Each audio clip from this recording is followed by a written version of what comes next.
Empordà 107 Esports amb Dani Pagès.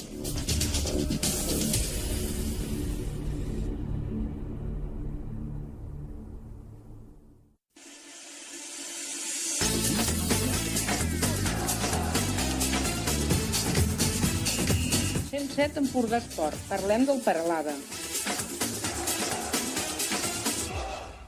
Deixem l'escala i anem a parlar ara de l'altre equip empordanès, alta empordanès d'aquesta tercera federació, com és el Peralada. Un Peralada que jugava en jornada de tarda i que es va veure superat per el Reus Futbol Club Redis amb un gol que arribava en temps de descompte ja, al minut 96 de partit, un 0-1 que feia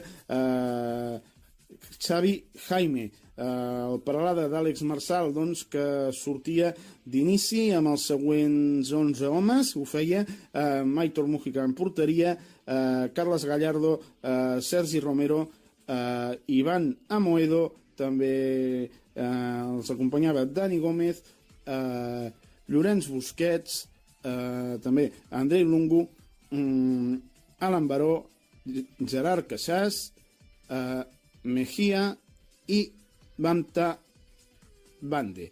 Els canvis que ordenava el tècnic Àlex Marçal eren 3. Al minut 68 donava entrada a Aliu Traoré en substitució de Gerard Caixàs i també Aleix Grabolosa substituint a Dani Gómez. I ja al minut 76 era Arnau Teixidor qui entrava substituint a Bamta Bande.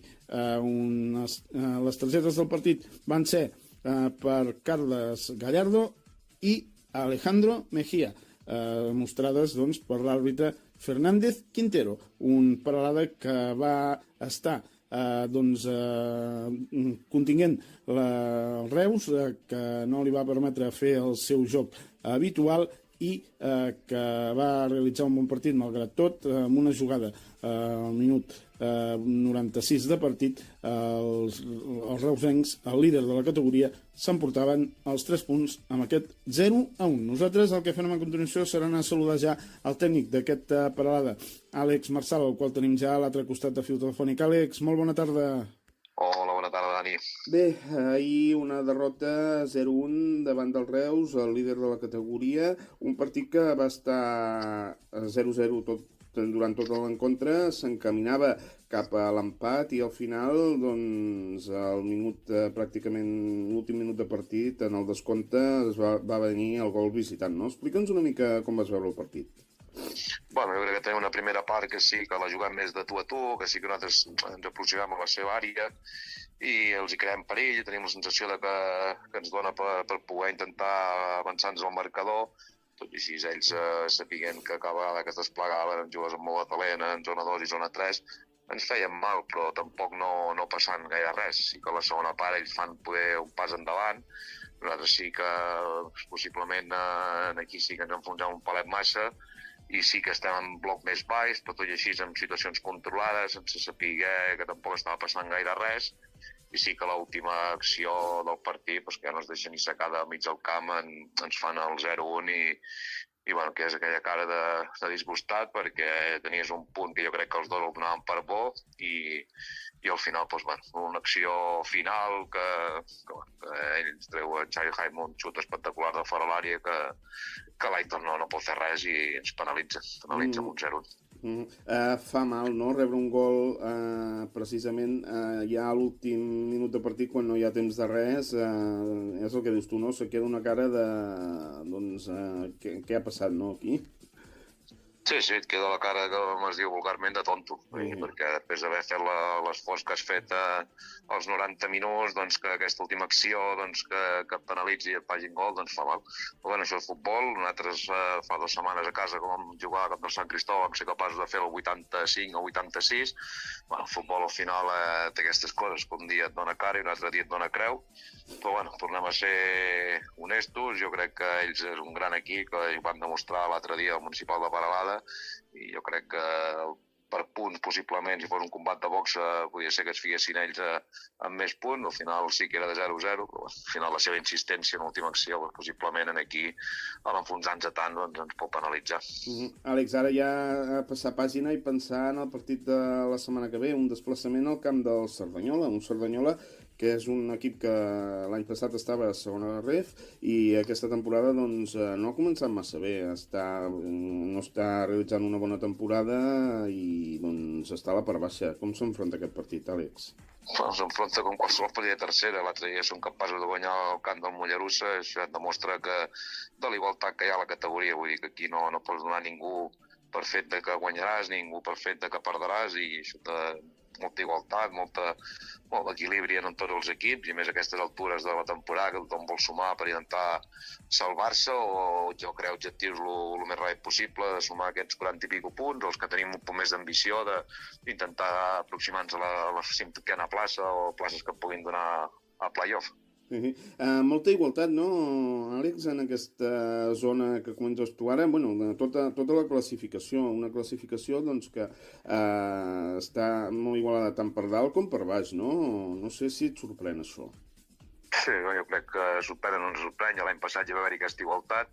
Jo crec que els equips cada vegada hi ha més igualtat. A part, jo crec que aquest any que sí que s'han disparat, com l'any passat van ser l'Hospitalet i l'Olot que se'n van anar. Jo crec que s'estan anant ara ja directament, ja fa unes quantes jornades, el Girona B i el Reus, però tots els altres estem aquí pròxims a la classificació i com et despistis una mica o t'agafen els de baix o si t'acceleres una miqueta agafes tu els damunt.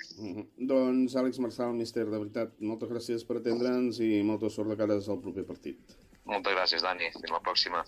Això, doncs, que és el que ens comentava el míster d'aquest parada de l'Àlex Marsal, després de la derrota 0-1 davant del Reus Futbol Club Redis, el líder, recordem-ho, d'aquesta categoria, i que doncs, marcava el gol al minut ja 96, pràcticament l'última jugada del partit, i en què els parladencs no van tenir temps de fer res més. Nosaltres que continuem endavant aquest 107 Empordà Esports d'avui. I nosaltres, que després de parlar amb el tècnic del Peralada, ho farem ara amb el tècnic d'aquest Reus Futbol Club Redis, el líder indiscutible de la categoria, que s'imposava ahir a Peralada amb gol de Xavi Jaime ja en els darrers instants de partit. Per saber doncs, com va veure el partit, tenim a l'altre costat de fil telefònic el tècnic del Reus, ell és en Marc Carrasco. Marc, molt bona tarda.